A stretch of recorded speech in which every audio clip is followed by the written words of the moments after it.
सीता पहले जन्म में कौन थी?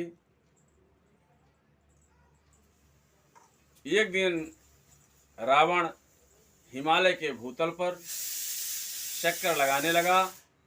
वहां पर एक तपस्विनी कन्या को देखा। हंसते हुए पूछा, तुम इतनी सुंदर कन्या यहाँ क्या कर रही हो? तुम किसी की पुत्री हो और कौन सा व्रत कर रही हो? तुम्हारा पति कौन है?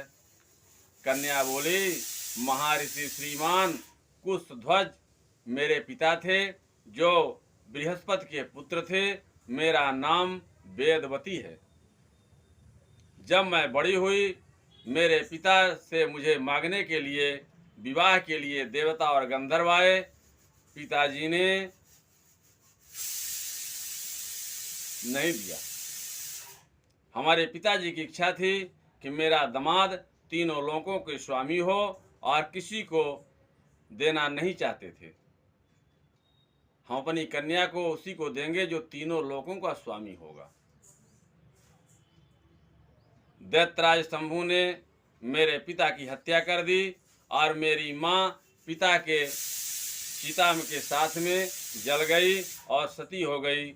इसलिए हम नारायण को हृदय में धारण करके और उनके अंदर, अपने अंदर में उनका मैं मंदिर बना के रखी हूँ, उन्हीं की पूजा करती हूँ। इसीलिए हम यह व्रत कर रही हूँ।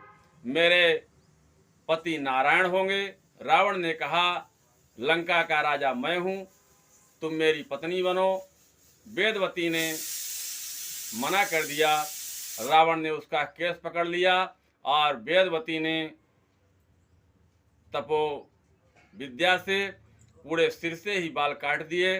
वेदवती ने कहा कि तूने मेरा बाल छुआ है, मैं अग्नि में समा जाऊंगी। मैं तेरा वध करने के लिए फिर से उत्पन्न होकर आऊंगी। वेदवती अग्नि से प्रार्थना की कि मैं अगर सती साध्वी हूँ तो अयोनिज कन्या के रूप में किसी धर्मात्मा पिता के यहाँ पुत्री बनूं। वह कन्या एक कमल के से प्रकट हुई और रावण राक्षस ने कन्या को प्राप्त कर लिया।